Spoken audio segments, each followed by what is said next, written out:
재현아, 우리 지금 요거 첫사랑 그 다음에 여기서부터 여기까지 다 했거든요.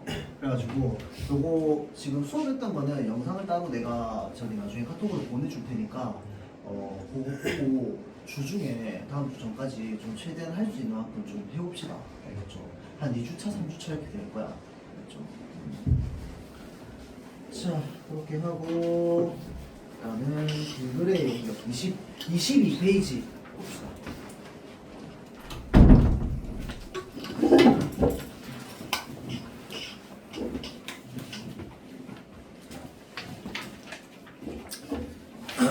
자, 봅시다. 이거 여러분들 그 현대수필인데요. 내용 되게 짧아요. 그래서 그냥 간단하게 좀 보고 넘어갈게요. 자, 그래서 요거는 현대소설 소설이란다. 현대수필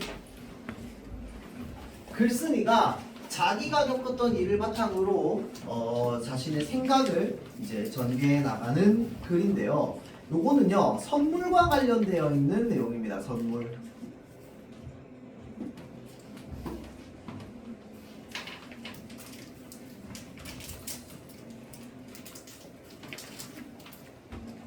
자, 볼게요. 자, 사라지는 것을 선물로 받는 게 더 좋았던 시절이 있답니다. 자, 그러면 그러니까 선물을 받는데 이 선물이 예를 들어서 어떤 물건이라고 칩시다. 물건이야 또는 장식품이야 또는 이제 어디 뭐 걸어놔야 되는 거야. 그러면 걔는 예를 들어서 선물 받아서 어디 걸어놓는다고 치면은 걔 없어져 안 없어져? 안 없어지거든. 근데 예를 들어서 내가 선물로 사탕을 줬어. 그럼 그 사탕을 받아서 먹었어. 없어져 안 없어져? 없어지죠. 자, 그래서 지금 이 글쓴이는 뭐라고 얘기하고 있는 거냐면 자기가 사라지는 것을 선물로 받는 게 더 좋았던 시절이 있었다라고 이야기를 시작합니다. 자, 꽃이라던가 초콜릿이라던가 연필 같은 것 그거는 영원히 남아있지 않습니다. 쓰다 보면 없어진단 말이야. 시간이 지나면. 그걸 영영 간직해야 한다는 뭐 때문에 부담을 갖지 않아도 되는 것들. 그러니까 사라지는 걸 선물로 받는 게 더 좋았던 이유가 바로 뭡니까? 요겁니다. 영영 간직해야 된다는 부담을 갖지 않아도 된다는 거죠. 왜냐면 봐봐봐, 우리가 선물이라고 하는 건 나의 이제 뭐 어떤 의도, 의지와는 상관없이 누군가에 의해서 이제 감사한 마음으로 받는 거란 말이야. 그러면 우리가 선물을 받았을 때 그 감사한 마음을 계속 이제 뭔가 보여주고 드러내려면은 그 선물 받았던 물건을 뭐 해야 돼? 뭔가 소중하게 계속 냅둬야 될 것 같은 느낌이란 말이야. 그런데 사라지는 걸 받으면 그런 부담을 안 느껴도 되는 거죠. 내가 맛있게 먹으면 먹고 나서 그 다음엔 안 남잖아. 맞죠? 자, 그런 선물이어야지 주고받는 마음이 홀가분했답니다. 사물에 사연이 쌓여서 추억이 사물보다 더 거대하게 부풀어 오르는 풍경을 감당하기 어려운 만큼 그 시절에 나는 열했던 것임이 분명하다라고 되어 있는데, 잘 보세요. 어떤 사물에 사연이 쌓여서 추억이 사물보다 더 거대하게 부풀어 있는 거. 그러니까 어떤 물건을 받으면 그 물건을 10년 동안 놔뒀다 생각해봐봐. 그러면 그 10년 동안 놔둔 물건에 뭐가 쌓이겠어? 나의 추억이 담기겠지. 뭐 예를 들어서 이 물건을 가지고 있는 동안 내가 이사를 3번 했어. 그러면 집이 바뀔 때마다 여전히 그 물건을 가지고 있었으니 추억이 쌓일 거 아니야. 맞죠? 자, 그래서 그렇게 사물보다 추억이 더 거대하게 쌓이면 이 글쓴이에게 뭐로 다가오는 거야? 부담으로 다가오는 거야. 자, 그래서 그 풍경을 감당하기 어려울 만큼 그 시절이라고 했으니까 언제야? 그냥 지금보다 더 어렸던 그냥 과거의 나겠지. 과거의 내가 굉장히 어렸던 것임은 틀림이 없다 라고 이야기를 하는 거죠. 자, 실은 선물에 대한 부담이라기보다 나 자신의 여림에 대한 불만 쪽에 가까운 심사였다는 거죠. 그러니까 내가 사라지는 걸 선물로 받고 싶은 이유는 뭐냐면요, 사실은 부담이라기보다 뭐가 더 컸다는 거야. 내가 열이라는 사실에 불만을 가지는 게 더 컸다는 거죠. 자, 선물은 받는 게 더 좋다, 주는 게 더 좋다, 이 둘을 놓고 너는 어느 쪽이니? 하며 누군가와 대화를 해보던 시절도 있었던 것 같다. 그때 나는 도무지 주는 게 더 좋다고 선택하는 멋진 이들에게 100% 공감을 할 수 없었답니다. 아무리 생각해도 선물은 받는 것이 더 기쁘기 때문인 거죠. 자, 지금은 이런 식으로 말해보고 싶대요. 선물은 주거나 받는 것이라기보다는 되는 것이다 라고 해서, 자 보세요. 요게 지금 좀 참신한 생각입니다. 자, 그래서 이런 것들에서 뭐가 드러나는 거야? 작가의 개성이 드러나는 거죠. 왜냐하면 수필이기 때문에 작가의 개성이 드러나는 글이다. 그쵸?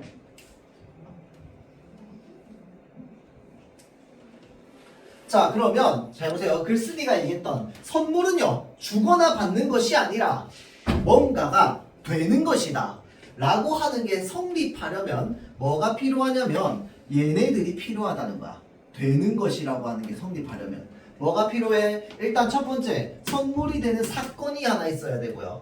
다음, 선물이 되는 시간이 있어야 되고요. 다음, 선물이 되는 사람이 있어야 되고요. 또 선물이 되는 말, 선물이 되는 표정. 자, 그리고 선물이 되는 사람이 선물이 되는 말과 선물이 되는 표정을 지으며 자그마하고 사소한 선물을 하나 건넸을 때 그것은 선물이 되는 시간이자 선물이 되는 사건이 된다는 겁니다. 그러니까 아까 얘기했던 사람, 말, 표정, 뭐 사건, 시간 뭐 이런 것들 지금 이렇게 나열하고 있는 거죠. 그때 손과 손 사이에서 전달되는 사물 하나는 무엇이 되어도 상관없다는 거죠. 그러니까 어떤 선물을 주든지 상관없다는 거야. 그러니까 선물이라고 하는 게 준다 받는다의 개념이 아니라 선물이 된다 라고 하는 그 개념으로 생각해 보자면 그 선물을 주는 물건이 무엇인지 종류가 뭔지 이런 건 하나도 중요하지 않다는 거죠. 왜? 선물이 되는 사건, 시간, 표정, 그 사람 이게 더 중요하기 때문에. 자, 그래서 지금 내 방은 그러한 사소한 선물이었던 사물들의 소곤거림으로 둘러싸여 있답니다.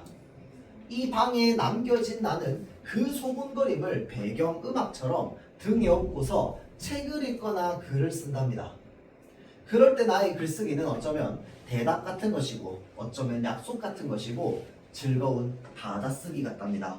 자, 그러니까 지금 내 방에 뭐냐면 그런 사소한 선물이었던 사물들의 소곤거림으로 둘러싸있다는 건 내 방에 뭐가 많다는 거야? 받은 선물들이 많다는 거야. 근데 받은 선물들이 많다는 걸 어떤 식으로 표현을 하고 있는 거야? 선물이 된 것이 지금 내 방에 많다라고 얘기를 하는 거죠. 그래서 그 사물들의 소곤거림으로 이 방에 둘러싸여 있다는 거야. 그래서 나는 지금 글 쓰는데 이 선물들이 소곤거리는 그것을 나는 뭐하고 있다? 즐거운 받아쓰기를 하듯이 글을 쓰고 있다는 거죠.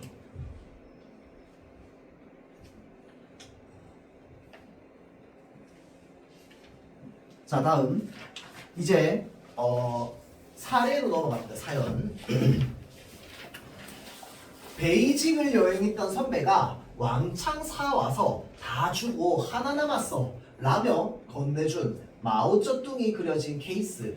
그 다음 몽골 여행을 다녀온 후배가 갖고 싶다던 게 이거예요? 라고 하면서 게르미니어처 언니 목마 좋아하잖아 라면서 갖고 있던 소품을 선뜻 건네준 후배. 재활용 쇼핑백을 잘라서 엮은 항아리를 노숙인들의 벼룩시장에서 샀다며 1시간이 넘게 나를 기다려 건네주고 간 친구. 이 용도를 알아맞혀보라며 방긋 웃으며 친구가 건네준 부엉이 모양의 연필깎이. 받는 나보다 주는 그 사람이 더 오래 매만지며 즐거워했던 오래전 생일 선물로 받았던 목재 오르골, 돌멩이 하나, 도토리 하나, 저금통 하나, 점점점. 자, 그래서 지금 이게 각각 나열되고 있습니다. 열거되고 있죠. 뭐가 나열되고 있느냐? 자신이 받았던 선물이죠. 자, 자신이 받았던 선물들을 나열하는데 이 선물에는 전부 뭐가 담겨 있느냐? 다 하나하나마다 사연이 담겨 있습니다. 이 선물을 왜 어떤 의도로 누가 나에게 이렇게 줬는지 가 담겨 있죠.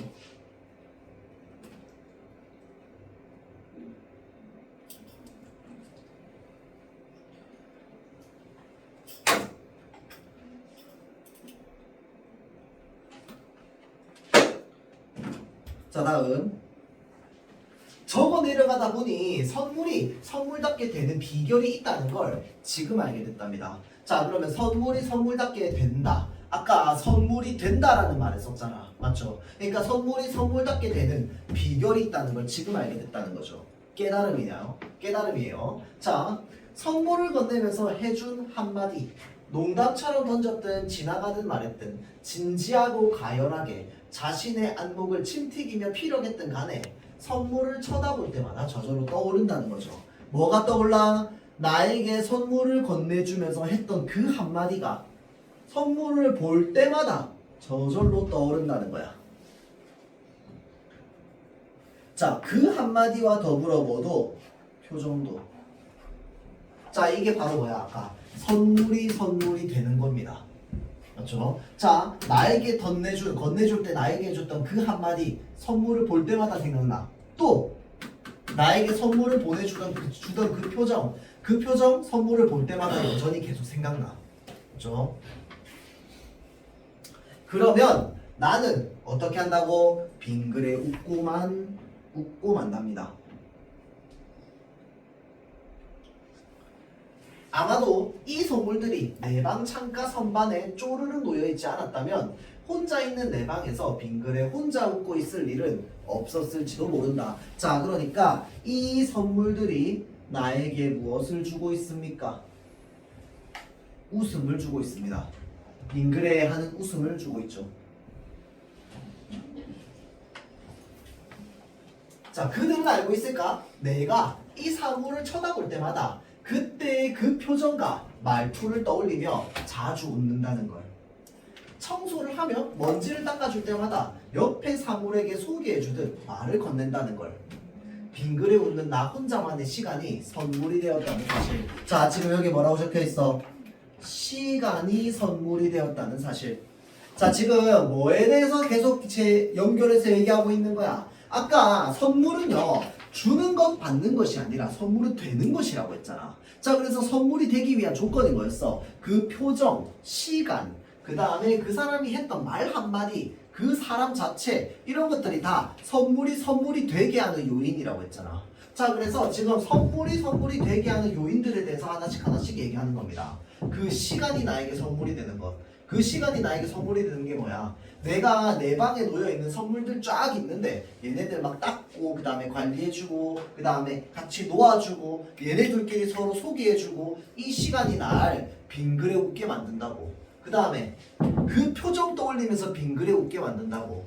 이 선물을 나에게 주던 그 말을 기억하면서 빙그레 웃게 만든다고.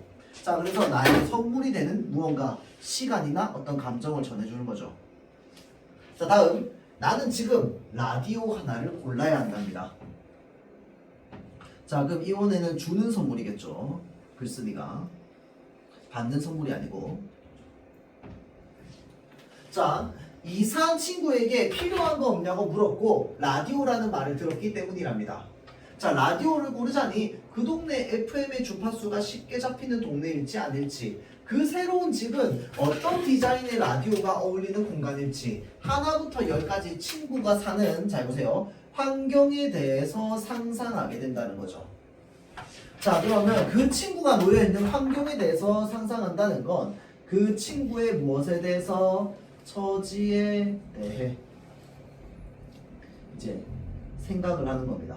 이걸 얘기하는 이유가 뭐야? 평소에는 생각 안 할 거 아니야.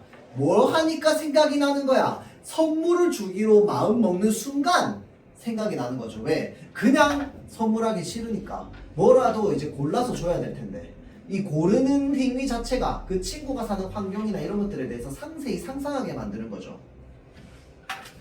자, 그래서 라디오를 고르다 보니 내가 선물로 받았던 라디오를 다시 한번 쳐다보게 됩니다.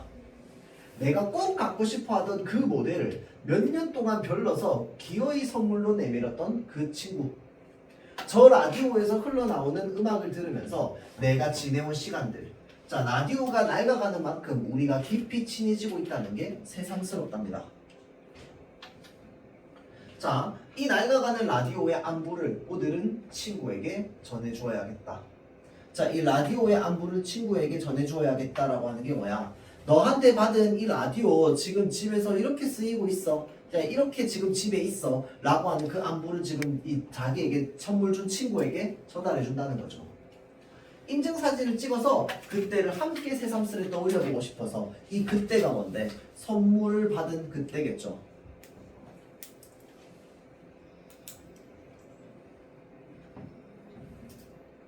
친구는 친구가 있는 그곳에서 나는 내가 있는 이 방에서 우리가 동시에 함께 떠올릴 사연과 감정이 많이 닮았으면 좋겠다라고 하면서 마무리를 하는 겁니다. 자, 그래서 여기에서 물어보는 건요. 물어볼 만한 거 뭐 요거밖에 없습니다. 20센 페이지 앞에 보세요. 요거 선물이 되는 것의 의미. 자, 이 선물이 되기 위한 요소로 뭐가 있다고? 사건, 시간, 그 사람, 그 말, 그 표정이 있다는 거야. 자, 사건과 시간은 어떻게 만들어지는데 나에게 선물을 누가 줬는지 그 사람, 그리고 그 사람이 나에게 지어주는 표정, 그리고 그 사람이 마지막에 선물 건네면서 나에게 했던 말, 이 세 가지를 바탕으로 이 선물이 되는 사건이라고 하는 게 구성된다고 했습니다. 자, 그래서 사람이 건네는 말과 표정이 이 시간과 사건 속에 들어가서 이 선물의 진짜 어떤 의미를 좀 생각하게 하게 된다는 거죠. 자, 그래서 선물의 가치는 사물 자체가 아니라 그것을 주고받는 순간의 어떤 경험에 있다 라는 걸 얘기하고 싶은 겁니다. 그래서 자, 이 5개를 생각하고 나면은 선물을 할 때 어떤 물건을 선물했는지는 별로 중요하지 않게 된다고 했었죠. 글쓴이가 그랬잖아. 자, 다음 과거에서 현재로 뭐 한 거, 인식이 변한 거. 과거에는 선물을 받는 게 무조건 좋았다 라고 했는데 지금은 그게 아니다. 그냥 얘네들이 더 중요하다 라고 얘기를 하는 거죠. 그래서 선물은 주거나 받는 것이 아니라 뭐라고? 선물 자체가 되는 것이라고.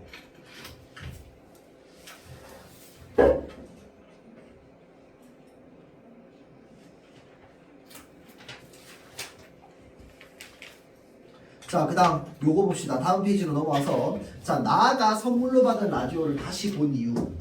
다시 본 이유는 뭐야? 일단은 내가 뭘 하고 있었어? 친구에게 라디오 선물을 줄 걸 준비하고 있었습니다. 자, 그러다가 자신이 선물 받았던 라디오를 쭉 봤더니 자신이 선물 받은 이 라디오에는 이 친구가 나를 세심하게 배려해줬다 라고 하는 그 깨달음을 얻게 된 거죠. 자, 다음 마지막 제목의 의미. 왜 빙그레의 영역이야? 내가 이 선물을 주고받았던 또는 내가 받았던 선물들을 그때를 떠올리면 빙그레 미소를 짓게 되기 때문에 빙그레가 나온 거겠다. 그렇죠? 자, 그러면 빙그레의 영역이라고 하는 게 뭘까요? 일단 물리적으로만 따지자면 물리적으로 빙그레의 영역은 뭐야? 내 방에 선물들이 이렇게 쫙 모여있는 찬장이죠. 창가. 자, 공간적 의미로는 작가의 방 창가에 있는 선반이야. 선물들이 쫙 놓여있기 때문에. 그리고 이 선물들이 가지고 있는 소곤거림으로 둘러싸여 있는 작가의 방이죠. 청각적 이미지로. 그러면 빙그레의 영역이라고 할 때 만약에 시간적 의미로서의 영역이라면 자, 선물을 받았을 때의 경험을 떠올려보는 시간. 그 다음 선물들을 청소하며 선물들에게 말을 건네는 시간. 이런 것들이 이제 빙그레의 어떤 시간적 영역이 되겠죠.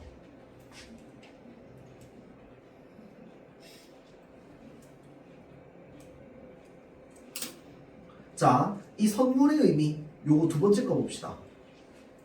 첫 번째 건 이미 얘기했고 글쓴이가 자기가 옛날에는 뭘 했다고 했어요? 선물에 추억이 쌓이는 걸 부담스러워했다고 했습니다. 왜? 너무 여려가지고. 자, 그래서 사라지는 선물을 선호했었는데 현재는 선물을 추억을 떠올리며 빙그레 웃게 되는 의미 있는 것으로 받아들인답니다. 자, 그러니까 봐봐. 내가 받았던 선물을 보면서 그 생각들을 하면서 준 표정이나 뭐 이런 했던 말들 생각하면서 빙그레 하고 웃었다는 건 뭘 떠올렸다는 거야? 과거의 기억을 떠올렸다는 거야. 그렇죠? 근데 옛날에 내가 어릴 때는 뭐 했는데 그 기억이나 이런 것들이 사라지는 걸 원했다고. 먹으면 사라지고 이런 것들. 근데 지금은 달라졌다는 거겠죠.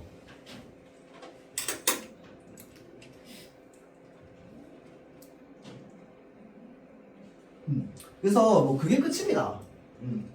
그래서 뭐 내용도 뭐 2페이지 정도밖에 안 되고.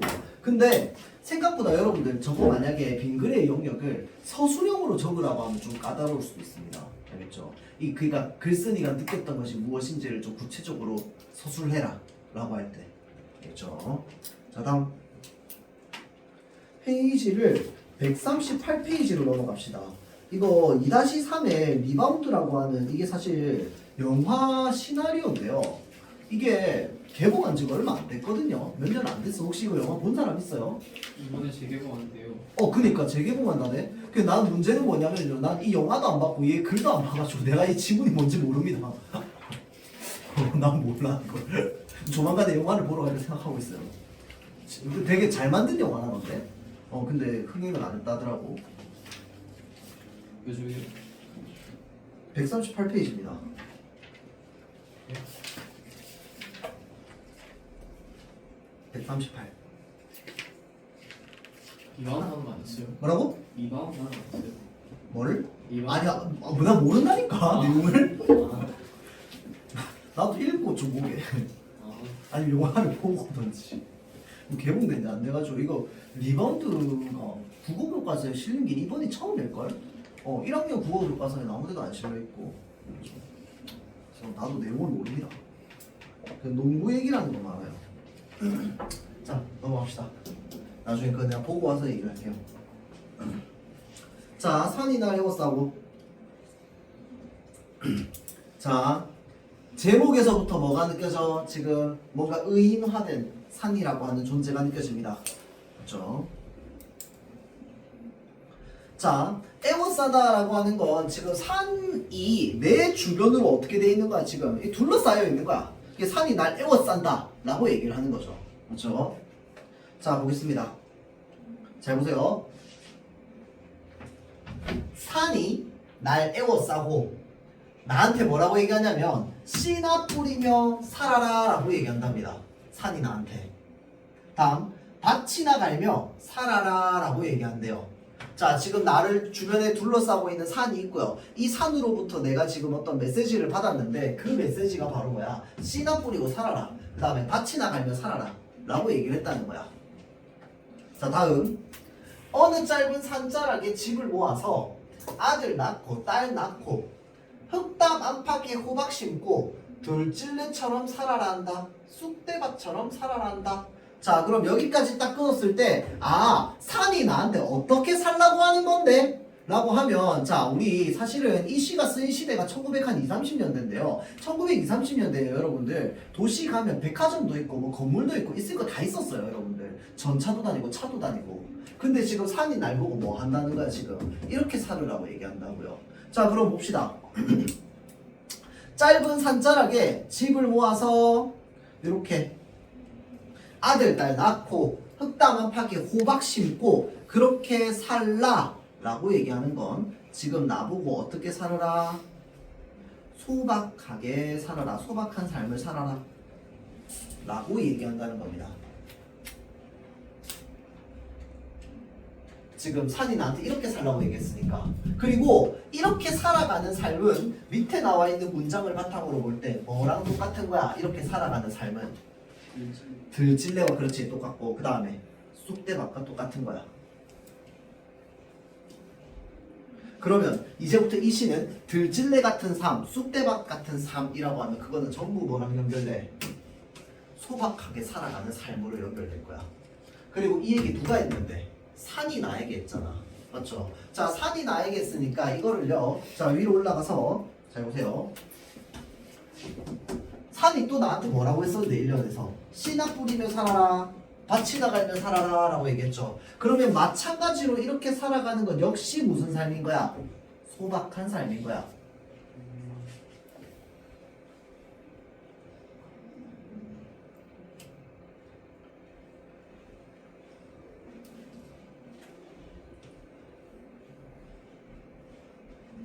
자 볼게요.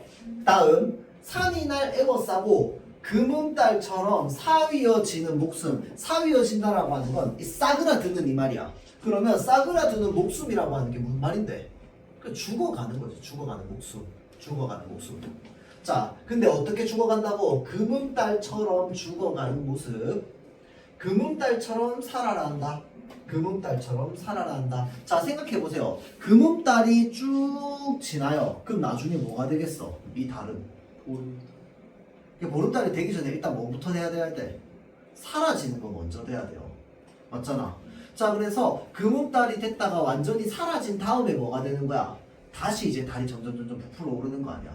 맞죠? 자 그러니까 금음달처럼 싸그라드는 목숨이라고 했고 금음달처럼 살아라 살아라 라고 했으니 잘 보세요. 그냥 이 죽어가는 목숨을 뭐 해라?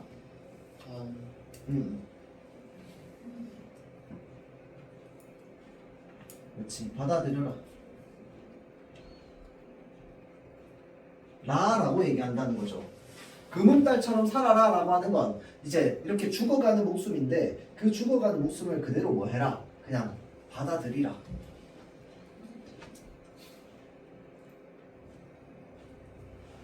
자 그래서 자 요거를 바탕으로 자 다시 넘어가서 다시 올라가서 조금만 더 이제 우리가 살펴보자면 봐봐봐. 산이 나에게 이렇게 하라고 한다. 그리고 이 산이라고 하는 건 그냥 이 산만 말하는 게 아니라 이 세상에 있는 이 거대한 자연이 나한테 그러라고 하는 겁니다. 그러면 나는 이 산이 말하는 대로 살아야겠어? 안 살아야겠어? 살아야겠다고 생각하기 때문에 이렇게 얘기하는 거야. 맞죠? 그러니까 화자가 이제 앞으로 내가 살아가고자 하는 삶은 바로 뭔데? 산이 나에게 이렇게 얘기한 대로 살아가고자 할 거다 라고 얘기하는 거죠. 그러면 산이 이렇게 나한테 얘기한 자 씨나 뿌리며 산다, 그 다음에 밭이나 갈며 산다 라고 하는 게 자 소박하게 욕심 없이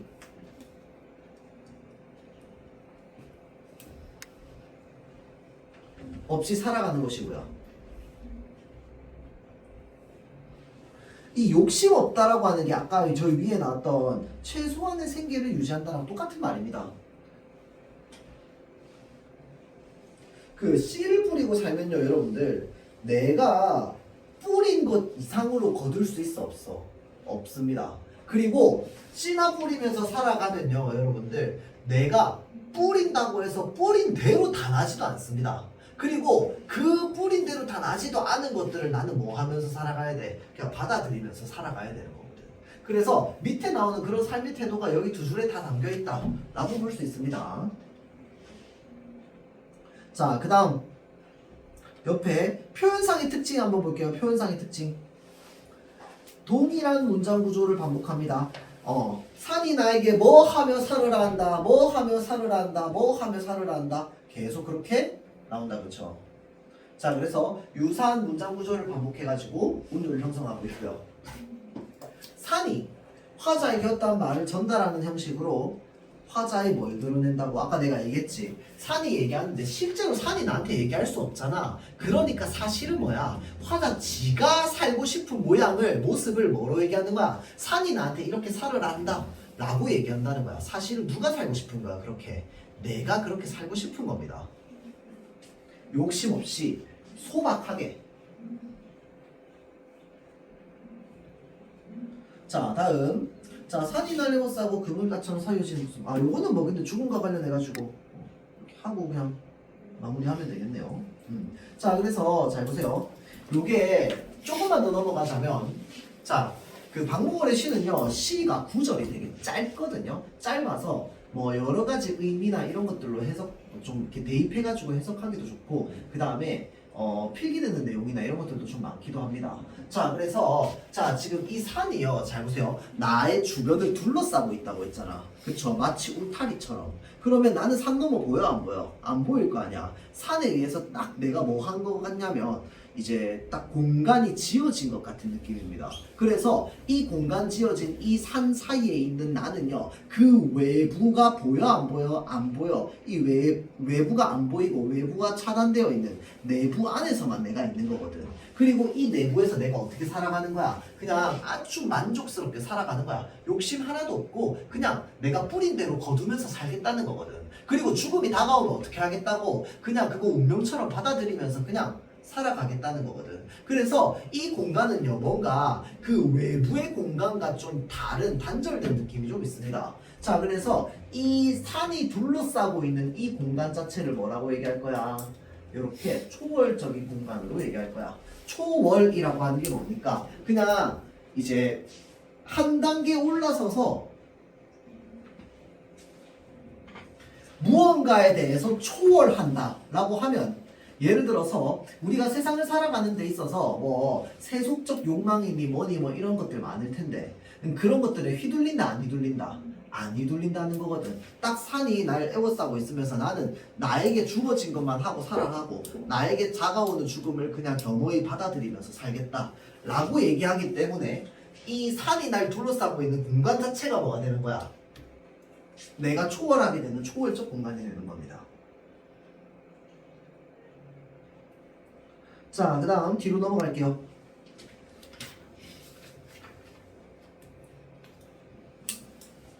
자, 뭐뭐라 한다 라고 되어 있습니다. 자, 그래서 어떤 표현의 반복이냐? 인용 표현의 반복입니다.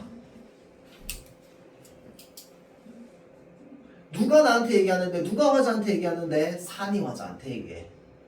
근데 실제로 그럴 수는 없단 말이야. 자, 그래서 잘 보세요. 산을 발언의 주체로 삼아요. 근데 실제로 그럴 수 없지만, 그러면 그거는 사실은 화자가 지향하는 삶을 간접적으로 드러내는 의도로서 이야기를 하는 거죠. 자기가 그렇게 살고 싶어서. 자, 다음.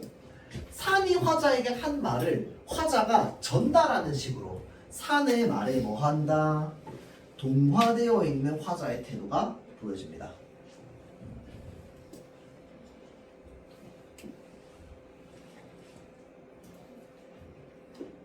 자, 그러면서 나오죠. 이연에는 들찔레처럼 살아라 한다. 쑥대밭처럼 살아라 한다. 무슨 삶이라고 했어? 있는 그대로 자연스러움, 그 다음에 소박한 삶, 욕심 없는 삶, 뭐 이런 것들 전부 다. 그 다음 금음달처럼 살아라 한다 라고 하는 건 뭐야? 자연의 섭리에 따른다. 죽음이 다가오면 받아들인다.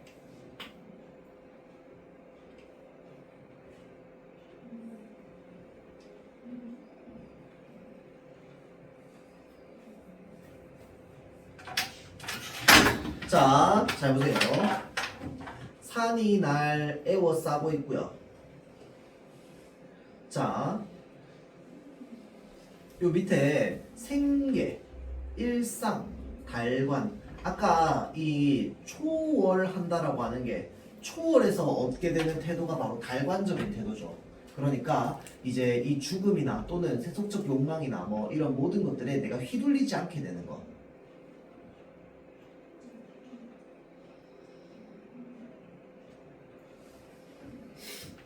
자, 그런데 이렇게 변화되어 가는 걸 여기서 뭐라고 얘기하고 있냐면 점층적으로 심화된다라고 얘기합니다.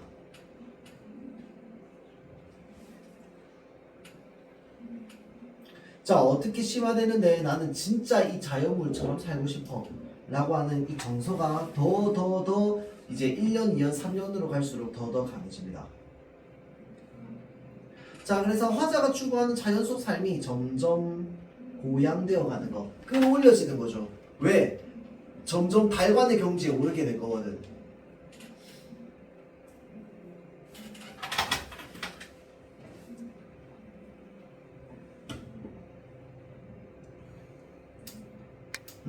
자, 여기까지.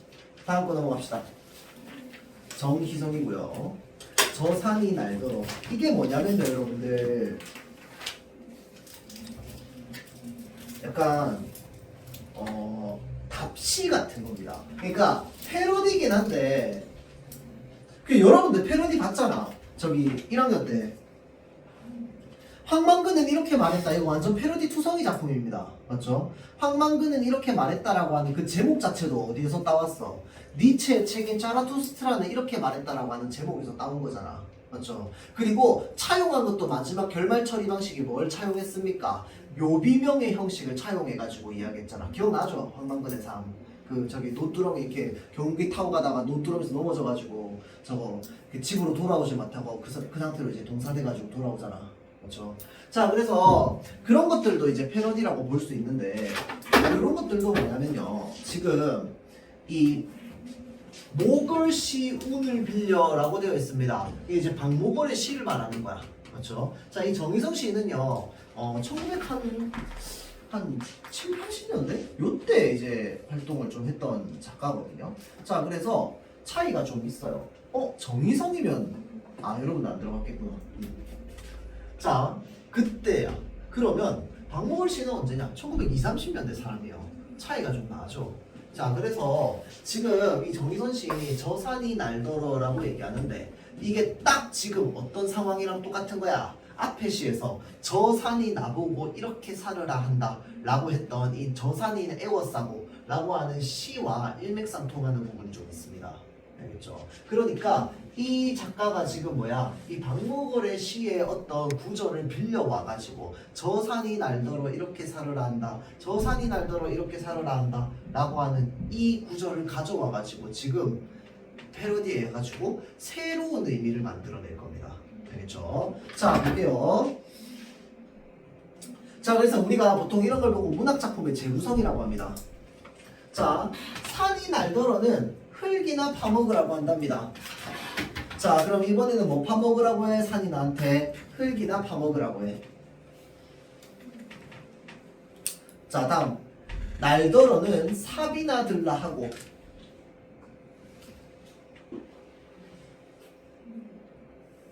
자, 쑥구렁. 그러니까 이 구렁은 그냥 구렁이거든. 구렁. 쑥이 자라있는 구렁에 박혀서 쑥이 되라 한답니다. 자, 다음 늘 퍼진 날 산은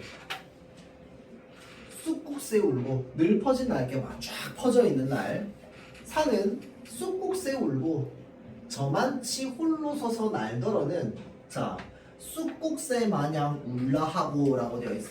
자, 물어봅시다. 자, 여기서 말하는 운다라고 하는 건 새가 짹짹거리는 걸 말하는 거야? 새가 힝힝 우는 걸 말하는 거야? 힝힝 우는 거 말하는 거야. 근데 실제로 새가 힝힝 울 수 있냐고? 없다고. 자, 그러니까 잘 보세요. 사실은 화자가 가지고 있는 정서에 뭐가 있는 거야? 울고 싶은 정서가 있는 거야. 근데 지금 표현을 어떻게 하는 거야? 저 산에 쑥국새가 울고 있는데 저만치 서가지고 산이 나보고 저만치 서서 산이 나에게 뭐라고 얘기하는 거야? 야, 너 쑥국새처럼 울어 라고 얘기하는 거야. 근데 쑥국새가 실제로 울 수 있냐고? 없단 말이야. 그래서 쑥국새 울고라고 되어 있는데 이 쑥국새 우는 것 자체도 뭐야? 사실은 문학적 표현인 거란 말이야. 자, 그럼 쑥국새가 우는 이 정서 자체가 누구 정서? 그냥 화자의 정서인 거거든.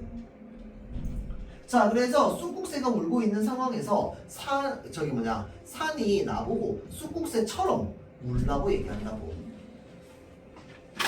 그 다음 흙 파먹다 죽은 아비. 굶주림에 지쳐 쑥구렁에 나자빠진 어미처럼 울라고 한다. 자, 아까 흙을 파먹으라 한다라고 하는 구절이 있었고 그 다음에 쑥구렁이라고 하는 구절이 있었어. 그 구절 뭐 때문에 나온 거였어? 아버지가 뭐 하다 죽었어? 흙 파먹다 죽었어. 어머니가 굶주림에 지쳐서 쑥구렁에 나자빠졌었어.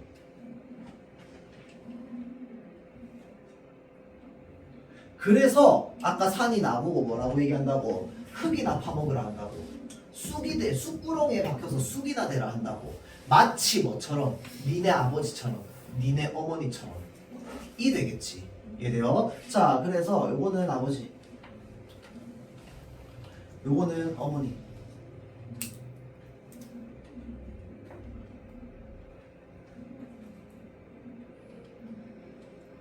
자, 그러면 여기서 한번 봅시다. 사람이 흙을 파먹다 죽었대요.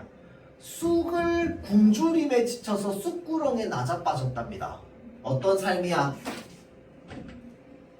굉장히 가난한 삶이죠.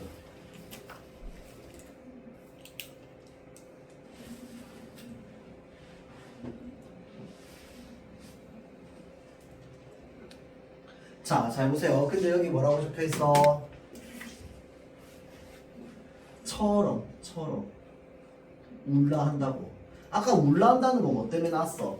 쑥국새 마냥 울라고 했잖아, 산이 나한테.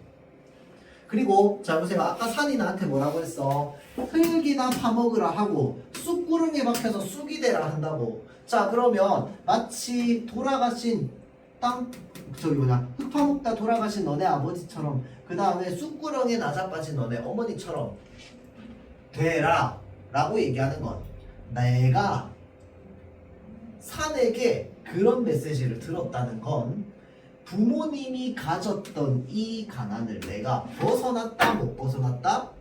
못 벗어났다는 뜻하는 거야. 나도 여전히 가난한 거야.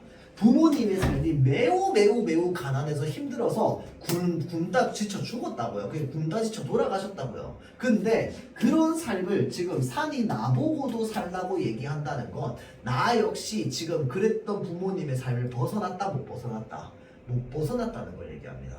알겠죠? 그러면 부모님이 가졌던 가난을 벗어나지 못했어. 세 글자로 뭐라고 할 거야? 가난의 대물림이라고 할 거야.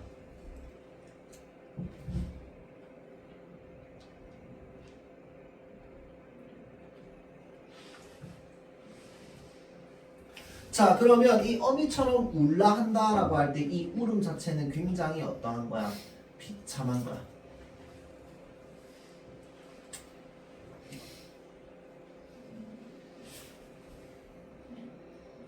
그래서 마지막 구절이 뭐라고 나와 있는 거야?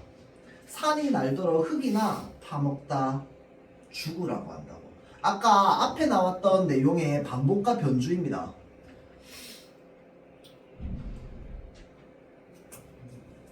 자, 아까 나왔던 1년 앞부분에는 뭐 어떤 내용이 나왔어? 산이 날더러 흙이나 파먹으라고 한다 였잖아. 근데 여기에 뭐야? 파먹다 죽으라고 한다고. 아까보다 더 강하게 표현되어 있지. 자, 그래서 화자가 느끼고 있는 대물림되는, 자, 다시 정리하자면 대물림되는 가난으로 겪는 비참한 삶.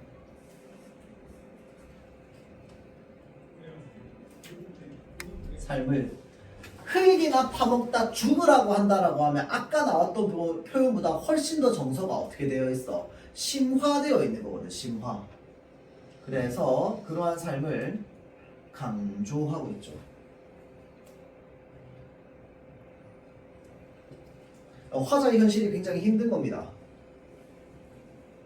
자, 그래서 흙이나 파먹다 죽으라고 하고, 자, 그것은 이 대물림되는 가난으로 겪는 어떤 비참한 삶을 강조하기 위해서 한 번 더 반복과 변주를, 그래서 반복과 변주를 통해서 이 정서에 무엇을 가져다 줘? 심화를 가져다 줍니다.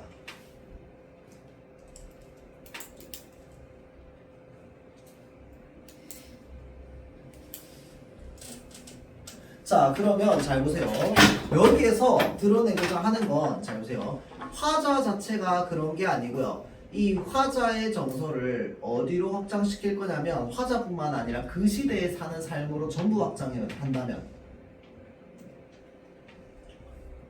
우리 민중의 삶을 노래한다고도 볼 수 있을 겁니다.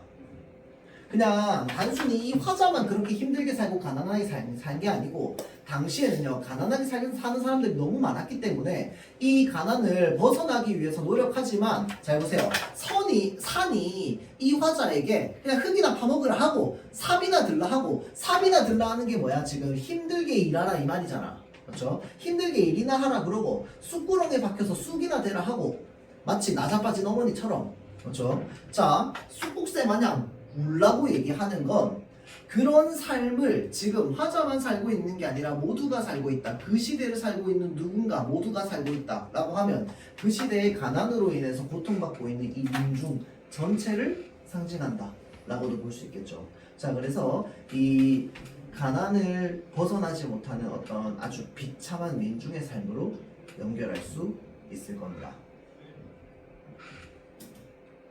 자, 그래서 요거는요, 그 패러디도 패러디인데 시가 가지고 있는 어떤 구절의 어떤 특이성이나 이런 것들도 앞에 나왔던 저 산이 날 에워싸고랑 굉장히 비슷하거든요. 자, 그래서 요거 가나 이렇게 묶어가지고 표현상의 특징 물어보는 거, 내용상의 특징 물어보는 거 할 때 공통점, 차이점, 특히나 차이점 잘 찾아야 될 거야. 디테일하게.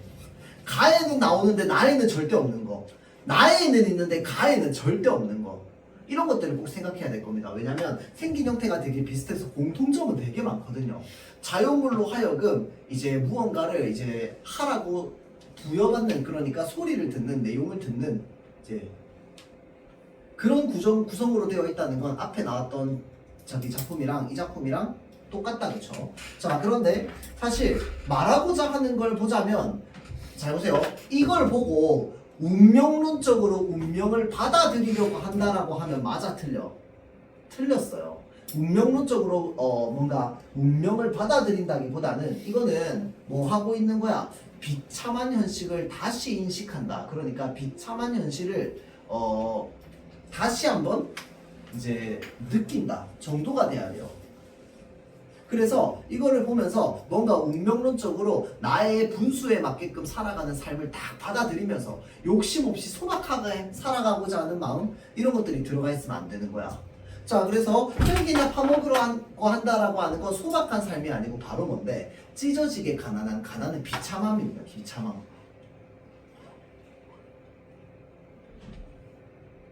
그래서 되게 아무렇지 않게 밑줄을 이렇게 그어가지고 똑같은 의미라고 연결을 한다든지 이런 식으로 문제 나올 가능성 매우 높거든요. 자, 그래서 요거는요, 그 물어보는 맥락도 되게 잘 파악해야 되는 게 좀 필요합니다. 그러니까 뭘 물어보는지, 그래야지 이게 공통점인지 차이점인지도 확실하게 좀 가를 수 있죠.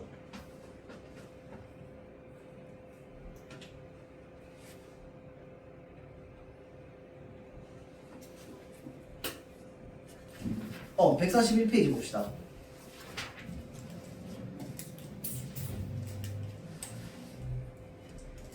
자, 그래서 대물림되는 가난으로 민중의 처절함과 비애, 요게 지금 이 시에서 말하고자 하는 거죠.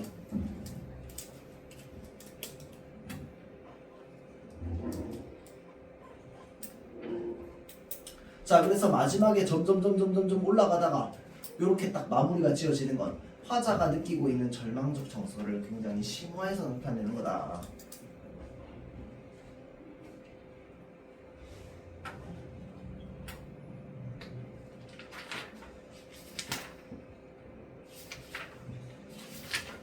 자, 이렇게 하고 나서 잠깐 한 10분 정도 쉬었다가 다음 거 좀 진행하도록 할게요.